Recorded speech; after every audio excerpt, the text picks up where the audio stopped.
So, auf zur Episode 2 mit dem jungen Herrn immer noch neben mir. Wundert euch nicht, wir haben noch nicht die Klamotten gewechselt, weil für uns ist es noch derselbe Tag. Für euch ist es heute die zweite Folge. Jetzt geht es zu einer Marke. Und da geben wir auch mal den ersten Tipp wieder mal ab. Man könnte sagen, es ist mehr Kunst als Uhr. Ja. Tipp 1. Wie beschreibt man das am besten? Kunstwerk. Kunstwerk für den Schreibtisch. Auch. Es gibt aber auch für den Arm. Ja, das auch. Das stimmt. Ja, also.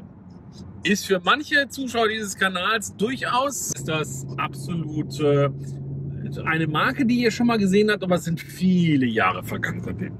Ich bin ein Uhrenratgeber, von Leidenschaft geführt, für die Kunst der Mechanik, die mich inspiriert.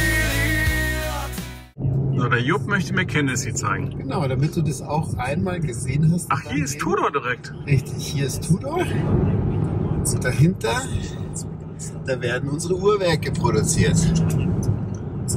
Also habt ihr ja quasi Tudor-Werke. Es sind im Prinzip technisch gesehen die Tudor Manufakturwerke, genau. Leicht angepasst, aber Da oben. Ich glaube, ich habe gerade gesehen, wie sie ein Werk für dich produziert haben. Guck mal, hier gibt es sogar noch Opel. Drin, oh, tatsächlich. Drin hängt auch ein großes Fortis-Sticker. Echt? Von der Fortis ist auch in der Ausstellung. Florimaster, Amber Orange. Nicht schlecht. Ich meine, das Gebäude ist schon geil hier, ne? Das ist schon schön gemacht. Da kann man jetzt nichts sagen. Ja. So, was Und alles voll Chinesen da drin am Arbeiten. So, nächster Hinweis. Die gibt der Jupp. wir fahren in die Villa Kunterbund. Okay. Fast. In ein verrücktes Haus. In ein verrücktes Haus. So. Aber ich sehe aus, als hätte ich gerade durchgekifft. Ich weiß gar nicht warum. Das ist hier manchmal so. Also heute bin ich noch nicht bekifft. Das Volk. So, meine Lieben, wir sind jetzt hier im Madhouse von MB&F. Der Jupp filmt im Hintergrund schon wieder. Der macht schon wieder Kamerakind. Der Praktikant. So, und wir werden jetzt erstmal durch die Manufaktur hier gehen und uns anschauen, was sie machen. How your name is that? Charis? I say Harris in English. Harris. It's spelled Charis, but I say Harris in English. Okay. Harris ist hier neben uns. Der wird uns jetzt durch die Manufaktur führen. Den seht ihr jetzt gleich. Und wir machen nachher auch noch ein Interview. Also von daher geht's jetzt los.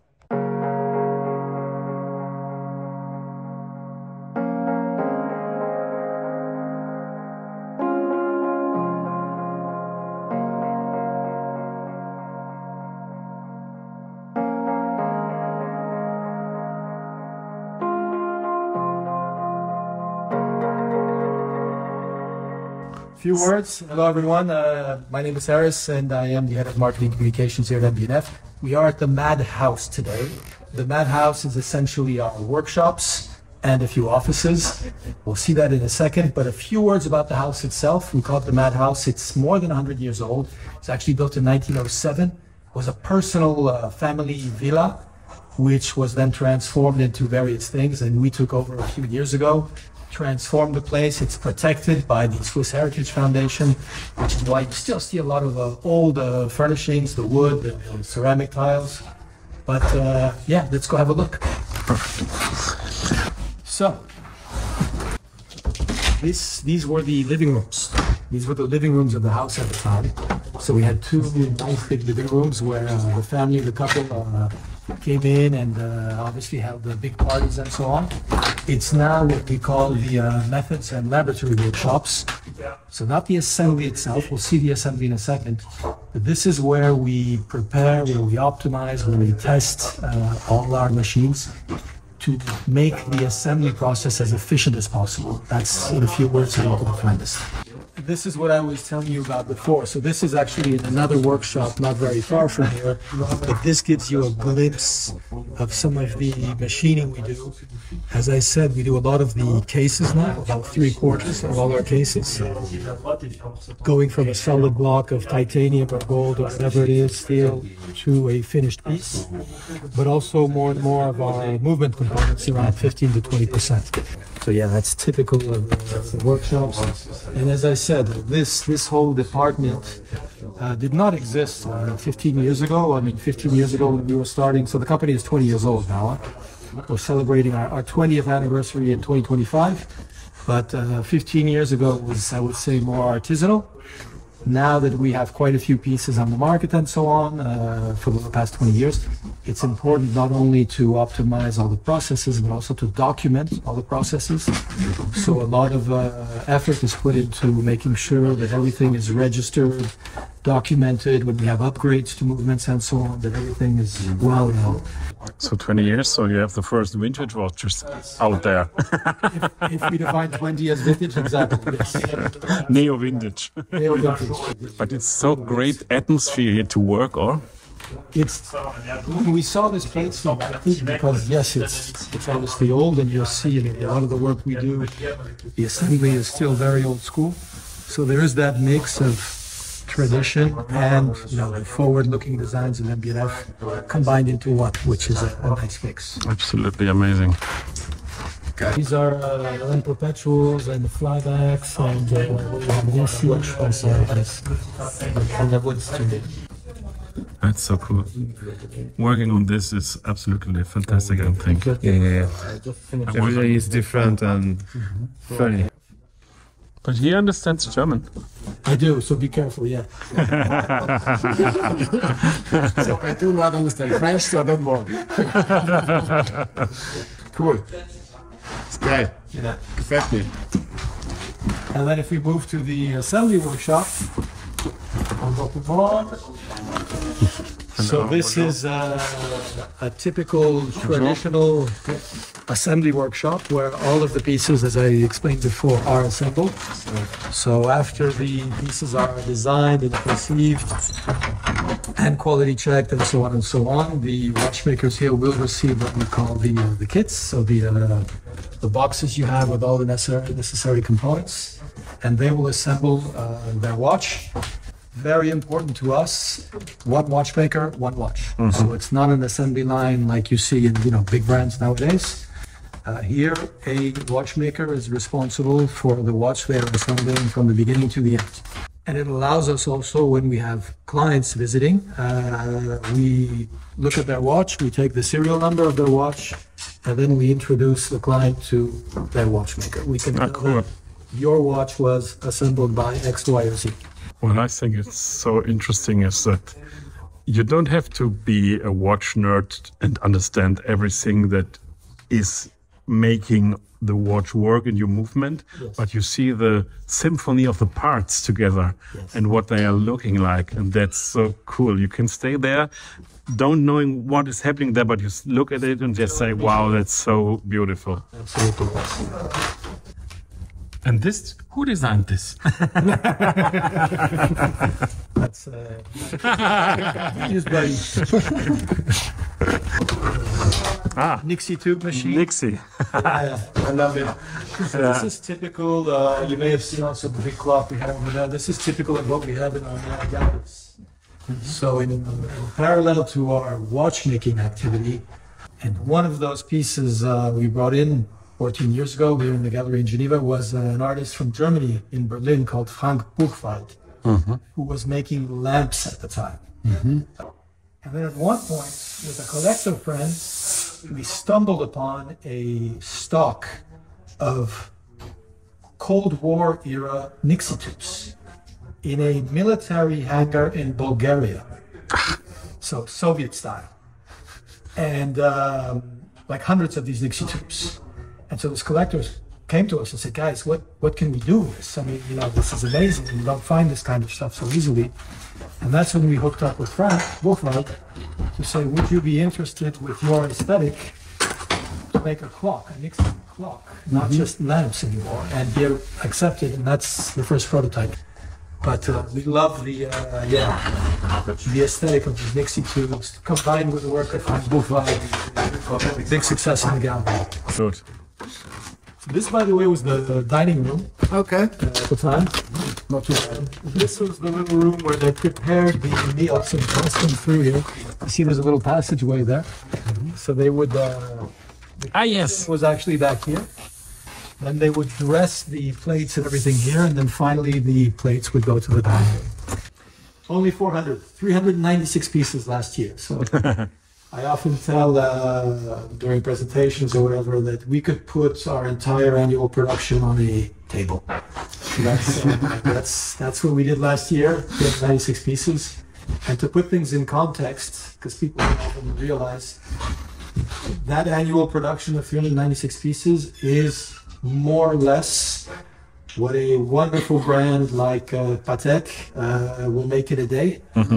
And it's what another wonderful brand like Rolex will make in an hour. Just to put things in context. Now we can imagine the prestige between the 1 hour and the 1 year. And we didn't even mention that we were talking about the Mad Gallery before. You see here and there some pieces which are typical of the pieces we show in the galleries. So these are what we This is enterprise. Yeah, totally. So this is what we call a co-creation. A few years ago, this was back, I think, in 2014. So it's now 11 years. We released our first co-creation. What we mean by co-creation is machines that are not wristwatches, basically. So machines that we co-create with other types of interesting manufacturers, whether it's a music box, in this case, machines. Typically, we do the design, and then they do, of course, because it's their specialty, the manufacturing. And we love these machines because, as you know, they have very similar techniques to watchmaking. You know, they have basically barrels and gear trains and regulators and so on. And they're, of course, 100% mechanical. So in this case, I wind up the system here, like the crown of a watch. I then release the system here. And we'll see that the comb, as we say, then hits the pins of the cylinders. How great is that, please?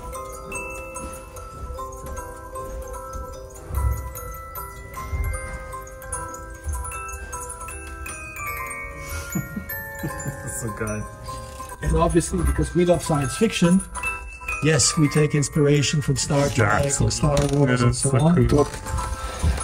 The song you just heard was the Empire, I believe, The Empire Strikes Back from Star Wars. But maybe you're wrong. Let's see what the next one is. Star Wars. So you can actually buy this? Oh yes, yeah. So the way these work is, in the end, they are produced by Rush. So they sell them, including to our own retail network. But they are designed by MB&F and then produced and sold by Rush in this case. Now, how much does it cost? The Music Machine 2 at the time, well, this is several years ago. I'm trying to remember, it must have been around the 30,000 mark in Swiss francs. Yeah, maybe a bit off, but in that range. So what you're looking at there is the horological machine number 11, nicknamed Architect, because it is inspired by an interest we have and Max has in 1960s, 70s architecture, when a bunch of architects were exploring new forms of architecture with very organic, rounded shapes as a sort of counter movement against the very functional architecture after the war.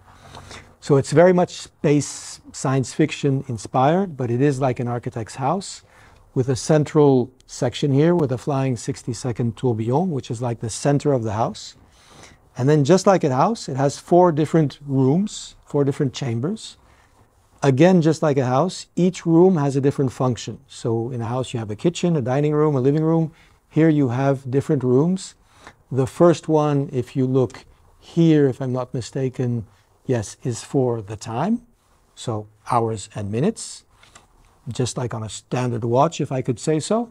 It's obviously facing vertically, so it's like a driver's watch when it's on your wrist.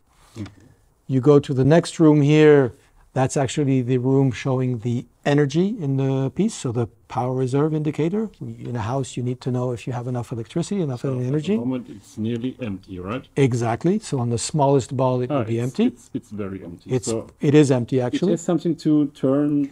Exactly. Let me just finish with the third room first, which is the temperature. So there's a mechanical thermometer, because again, in a house, you need to know if you're warm or cold, right? So there's a mechanical thermometer. And yes, when it's on your wrist, to allow you to check whichever measurement you need, the entire case rotates. So you can decide which room, which function is facing towards you on your wrist. And by the way, a smartwatch. In a way. And by the way, that's also how you wind the watch. So winding is actually done by the rotation of the entire case. Because it's very efficient, because you have a lot of leverage basically versus a tiny crown, 10 full turns of the case will give you 100 hours, 4 days of power reserve. And if you rotate it a bit, you'll see that the power reserve obviously increases and the flying tourbillon is now set into motion. So it's both, it rotates both to allow the correct display. Sure, yeah.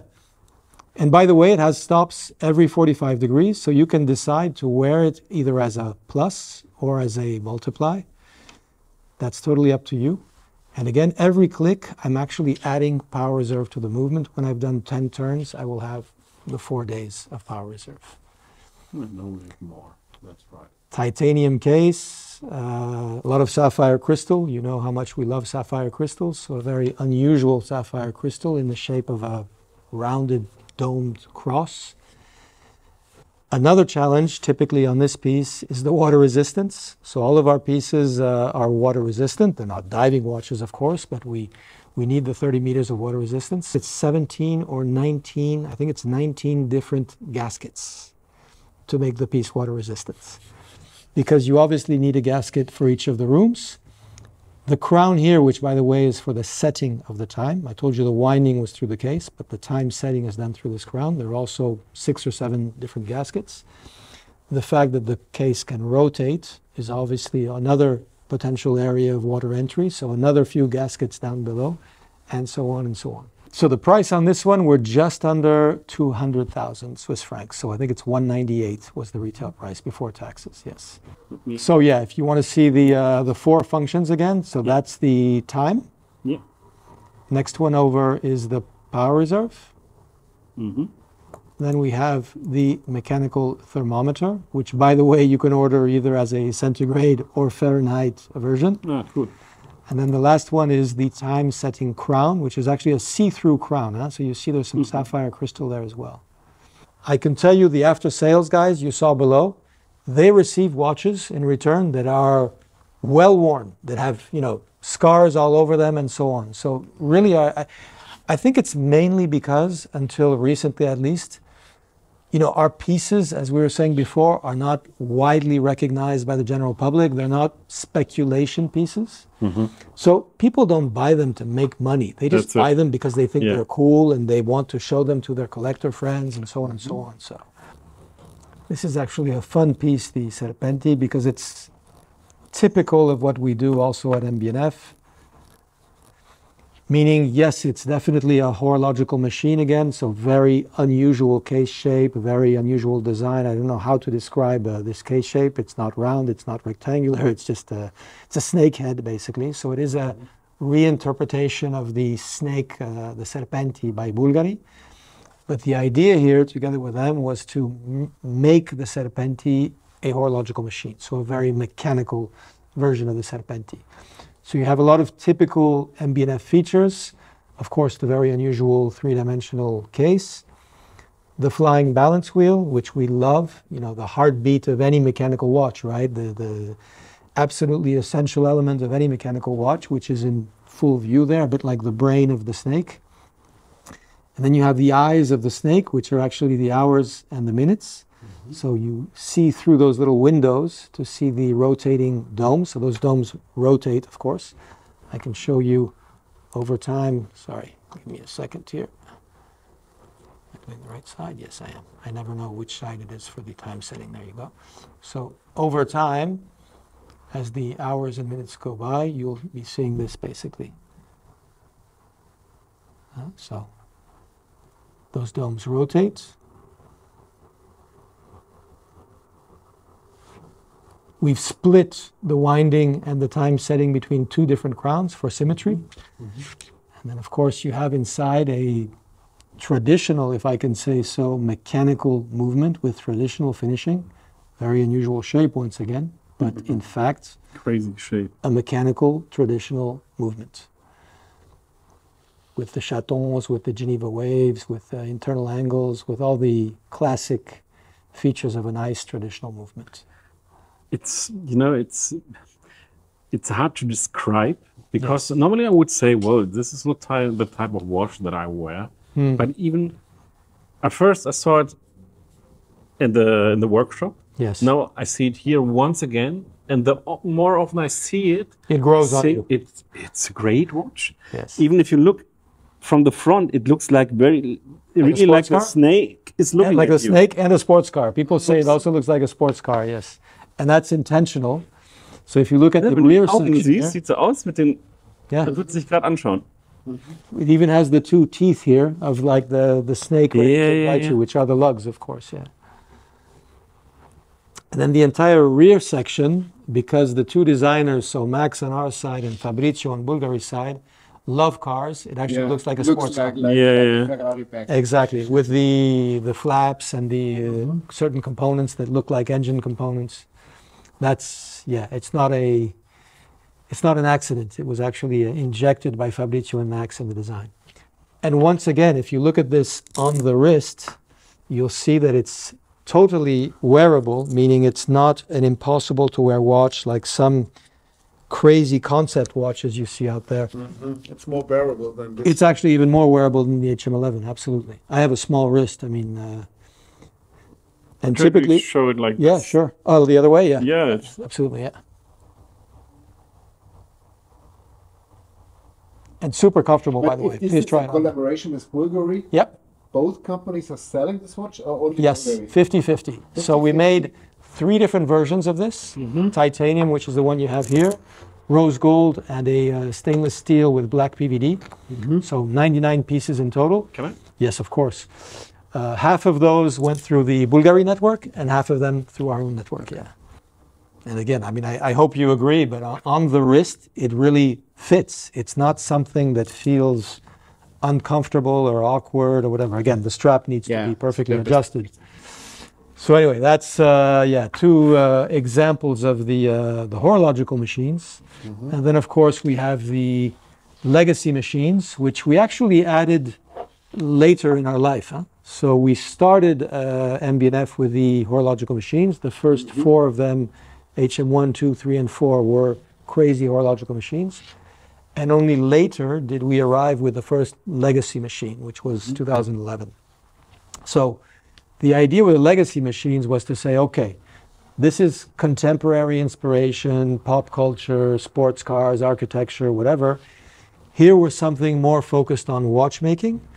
We look at some of the great movements, some of the great watchmakers of the past 2 centuries, and we reinterpret, basically. We revisit whether it's the perpetual calendar or the simple flying balance wheel, which is the heartbeat, again, of any mechanical watch. So we look at traditional watchmaking, but we kind of restructure it in an interesting way. And that's what gave, for example, the LM101, which arrived in 2014, if my memory is correct. Yeah, again, usually the flying balance wheel is, well, the balance wheel is hidden inside the movement. It's usually very small, more and more high frequency nowadays because, you know, in theory, that's more precise. But we love to see the balance wheel. That's why we've taken it from the movement and we've suspended it above everything else. The heart of the watch. Exactly. We made it big, so it's like 14 millimeters in diameter. We make it slow, so it's beating at 2.5 hertz, which is very unusual nowadays. But that means you can actually see the pulse. If you look closely, you can even see the spring contracting and expanding like a heartbeat, basically. co-created, if you like, at the time with a very well-known independent watchmaker, Kari Voutilainen. So his name is actually engraved on the back. He advised us, if you like, he worked with us to design the movement, not so much the engineering itself, but more the aesthetics.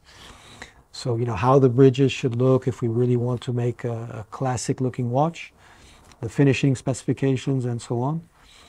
And so that's the LM Perpetual, which came a bit later. Again, a reinterpretation of a movement that, you know, we know in watchmaking, a complication that's been around for many years, the perpetual calendar. But the idea here, so this was conceived by an external independent friend called Stephen McDonnell, who is an absolute genius. Stephen, in a few words, I could talk for an hour about Stephen, but Stephen studied theology and is a self-taught watchmaker. That's his origin, okay? From Northern Ireland, from Belfast. And at one point, he was, just to make some pocket money, working for a retailer somewhere in the UK. That retailer sent him, I believe it was like a refresher course to the WOSTEP school here in Switzerland. And at the end of that course, which lasted a few months, the school asked Stephen to stay to become a professor. That's how talented this man is. So he stayed. We had a big issue with the HM1 because the supplier that was meant to finalize the movement for us was acquired by another brand. And obviously that new brand, that new owner, had no interest in making movements for us. So we had to find a way to finalize that movement.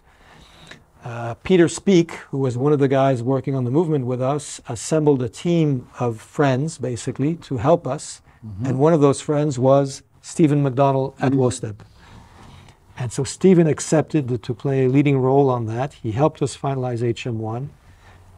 Several years later, we were very grateful, of course. Several years later, he pitched to us the idea of creating a perpetual movement, perpetual calendar movement for us. Our first reaction was, no way. Stephen will do anything with you. You know how much we admire and respect you, but not a perpetual calendar, because they are just too much of a headache in terms of after sales and so on and so on. Maybe you know, but in the industry, we call perpetual calendars boomerangs because they're always coming back for repairs. And he told us, well, you're right. Most perpetual calendars are boomerangs. My pitch to you is that we will create something that is not a boomerang, that is much more user-friendly, and that will be basically foolproof. And we accepted because, again, we respect him very, very much. And that's what he's achieved with this.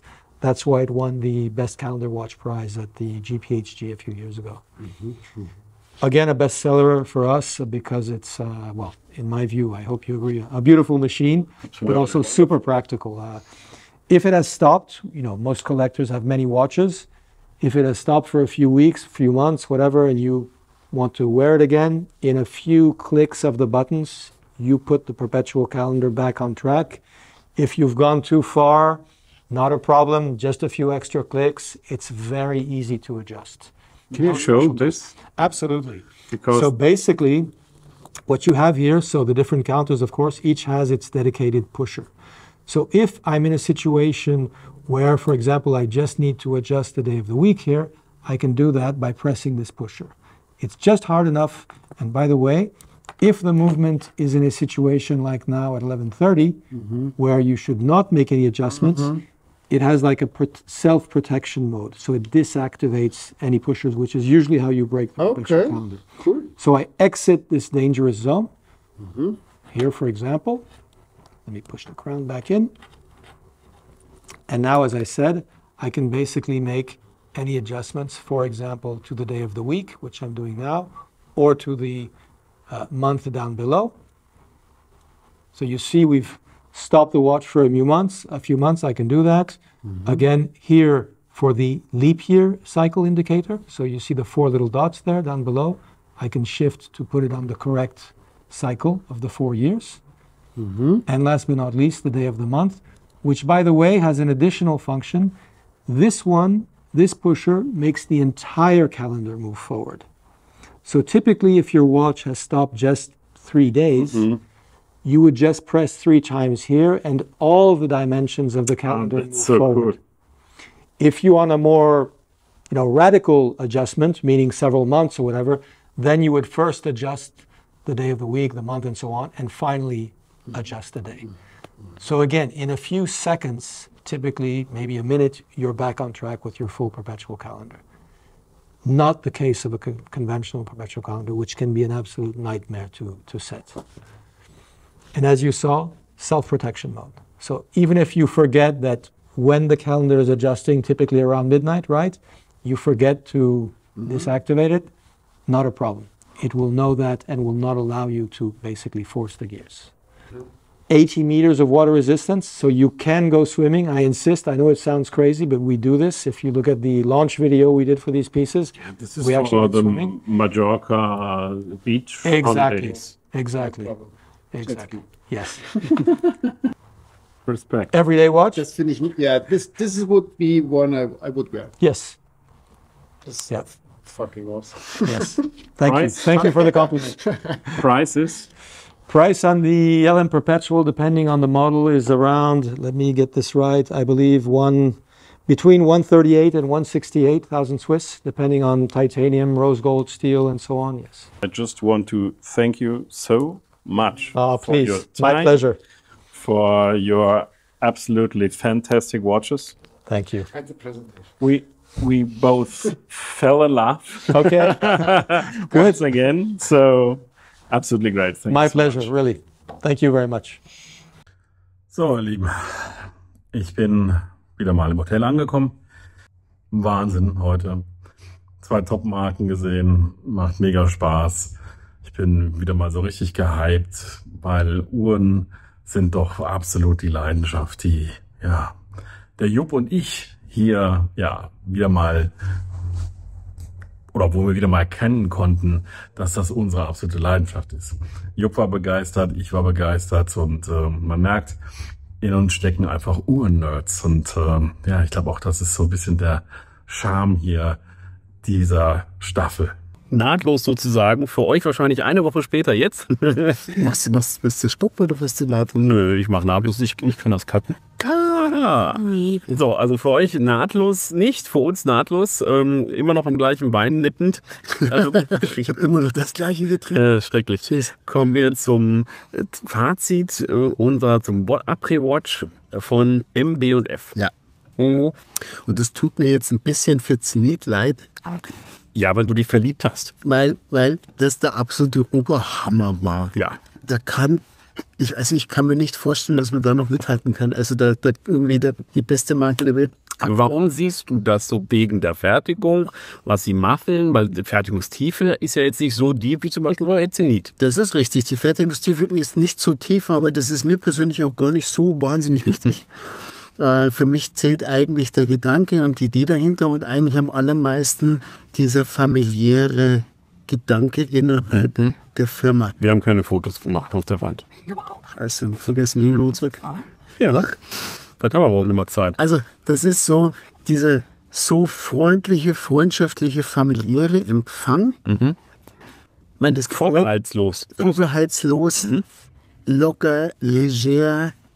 Wenn man sich mal überlegt, in welcher Preisklasse die sich bewegen. Was war das? Kommt man von Haus dafür? 116 war die günstigste, oder? Irgendwie sowas. 100. Ich meine, er hatte erst 160 gesagt, aber ich meine, glaube ich, er meinte 60, weil er sprach dann von 118 und so weiter. Also, Ja, okay. Egal, aber andere kaufen dafür ein Auto oder ein Reihenhaus, keine Ahnung. ja, ist ja reichlich immer noch. Ne? Also ich meine, über 100, unter gar nicht. Das ist, aber So. ich muss sagen, sie sind es wert. Ja, natürlich. Also das, was sie machen, das siehst du ja auch wieder. Ich meine, das habt ihr ja auch gesehen. Da sitzt eine Uhrmacher, die einfach richtig Bock auf ihren Job haben. Und alle ein Grinsen im Gesicht. Alle freuen sich, wenn der Chef zur Tür reinkommt. Das ist immer ein gutes Zeichen für diese ganze Firmenkultur, die sie pflegen. Und das war einfach saugemütlich. Du hättest dich am liebsten dazu guckt. Ja. Ja. Ja, diese Wohnzimmeratmosphäre. Oder? Das war großartig. Das war einfach toll. Und die Uhren, die sie machen, sind absolut. Das ist Ja, also es ist ja so dieses du guckst überall hin, überall entdeckst du wieder irgendwas, was da rumsteht, was dann wieder irgendeine Skulptur ist oder dieses Raumschiff-Uhren und die Raumschiff-Enterprise-mäßige. Ja, diese 3 Melodien, dieses Spieluhr. Ja, nur weil die durch Verschiebung der Sachen dann 3 Melodien spielen können. Gut, das hat jetzt nichts mit Uhren zu tun, aber man sieht so die DNA, die sie haben, sind nicht so dieser absolute künstlerische Ansatz. Und du hast am Anfang noch gesagt, ja, das sind so Sachen, da weiß ich nicht, ob ich sie am Arm tragen würde. Und jetzt hast du schon. Jetzt habe ich ganz schwer verliebt. Ja. Also dieser ewige Kalender war also unfassbar gut. Ja. Das ist. Vor allem, wenn man weiß, was es für ein Pain ist, dass die Leute haben ihre ewigen Kalender in denen mit über den Beweger stecken oder einschicken, um sie stellen zu lassen. Und sie bauen dann eben nicht nur einfach einen ewigen Kalender, sie überlegen sich, was ist das Grundproblem eines ewigen Kalenders, warum, wie er selber sagt, das sind eigentlich Bumerangs, die kommen immer wieder zurück. Sie sich technisch überlegen, was können wir besser machen, dass das eben nicht immer zur Reparatur kommt. Ja. Und das sind ganz simple Gedanken, aber genial umgesetzt. Ja. Ja. Das ist aber irgendwie wunderschön irgendwie, ne? Also eine wunderschöne Uhr und ich fand auch die anderen Sachen richtig schön. Nicht unbedingt nur das, was ich am Abend haben will, aber von der Grundidee, und da glaube ich, es geht bei MB&F nicht um eine tragbare Uhr, es geht um, das ist Kunst. Das sind Kunstgegenstände. Absolut. Enthusiastische Kunst. Enthusiastisch. Lass uns was Freakiges machen. Und das hat mir ganz gut gefallen. Und der Harris selber meinte einfach, toll. Das ist, was der sich Zeit genommen hat und was der auspackt und Stories. Das ist selbst der große Big Boss hat sich kurz mal gezeigt. Richtig, oder der ist extra mal runtergekommen, wo er keine Zeit hatte. Also das ist schon sehr, sehr beeindruckend. Ja, fand ich schön. Und ich kann da nur meinen Hut ziehen, wenn ich einen aufhält. Ja. Also wirklich so eine Art Vorleben von Leidenschaft, auch grenzenlos in puncto, egal wer da kommt, es ist cool, ich zeige euch das, weil ich finde das geil, was ich hier mache, so ungefähr. Das war es hier angemerkt auch. Er war auch, glaube ich, angetan, dass wir gesagt haben, Wahnsinn, ne? Weil es wirklich, das war ja ehrlich, auch von mir und auch von denen, und wir sagen, Wahnsinn, was ihr macht, ist toll, das lieben wir, das ist genau das, warum ich diesen Kanal gemacht habe.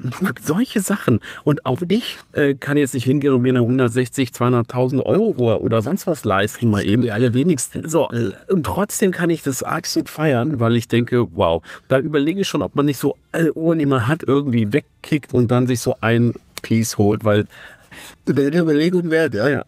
Aber ich finde es ja dann auch geil, dass sie, obwohl sie in diesen, also das ist ja jetzt nicht nur hochpreisig, das ist ja wirklich, also weiß nicht, was noch teurer werden soll, eine Uhr. Schon einige Uhren, die noch teurer sind. Aber dass sie dann trotzdem sagen, nee, wir haben da auch irgendwo eine Fanbase und wir wollen auch eine Uhr mit dieser MAD 1 und MAD 2, die zwei, die wir heute schon anschauen durften, ehrlicherweise, was zu machen, was einfach zwischen 2.000 und 3.000 Euro kostet.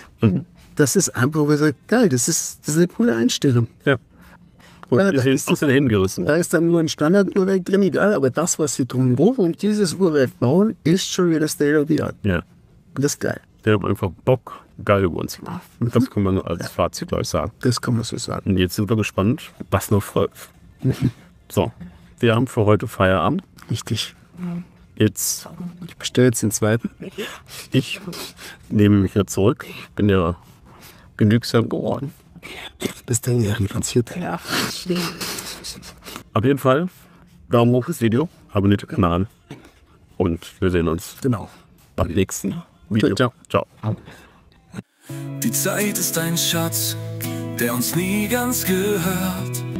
Doch mit jedem Moment, der im Ticken betört, seh ich, wie die Uhr unser Leben bewegt. Ich bin ein Uhrenratgeber, von Leidenschaft geführt, für die Kunst der Mechanik.